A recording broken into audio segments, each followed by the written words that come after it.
हे people, तो जैसा कि आप लोगों को पता है कि यूएस ने वेनेजुएला पे अटैक कर लिया है और उनके प्रेसिडेंट मदुरो और उनकी वाइफ को कैप्चर कर लिया है। तो वो यूएस ऐसा एलिज करता है कि ये सब ड्रग नारकोटिक्स और नार्को टेररिस्ट के लिए ये मिशन किया गया था। लेकिन क्या यही रीज़न है इस अटैक के पीछे? आइए जानते हैं।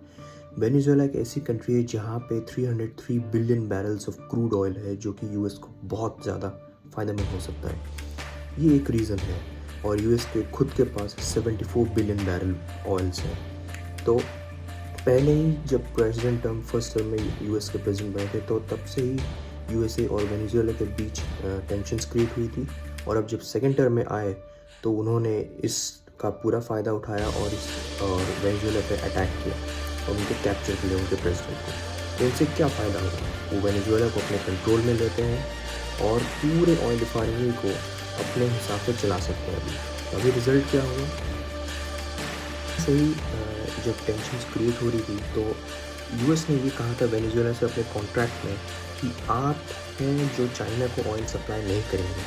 लेकिन वेनेजुएला अपने कॉन्ट्रैक्ट से नहीं माना तो यूएस ऑप्ट आउट किया और उन्होंने गुआना, एक और कंट्री है, वहाँ पे अपनी ऑयल रिफाइनरी एक्सॉन मोबाइल उसको इस्टेब्लिश की और वहाँ से ऑयल निकालना चालू किया। लेकिन वेनेजुएला ये मानता है कि वो एरिया उनके अंडर में आता है, जिसकी वजह से वो उस रिफाइनरी के रिजर्व को अप्रोच करना चालू की।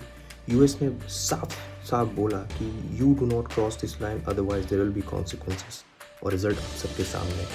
उन्होंने कैप्चर किया, अटैक किया। अब ट्रायल होगा प्रेसिडेंट मदुरो के ऊपर। अब क्या होता है, जो अपोजिशन के लीडर हैं मारिया मचादा, जो कि प्रेसिडेंशियल इलेक्शंस लड़ी थी लेकिन किसी वजह से उनको देश छोड़ के जाना पड़ा, वो चाहती है कि एक कोलैटरल या फिर कोalition गवर्नमेंट में वेनेजुएला को रन करे। लेकिन और वो पीस विनर है 2025 नोबेल पीस प्राइज विनर, जो कि ट्रम्प को नॉमिनेट किया गया था। जबकि तब वो चाहती है कि वो और ट्रम्प यूएस गवर्नमेंट मिल के वेनेजुएला को रन करें।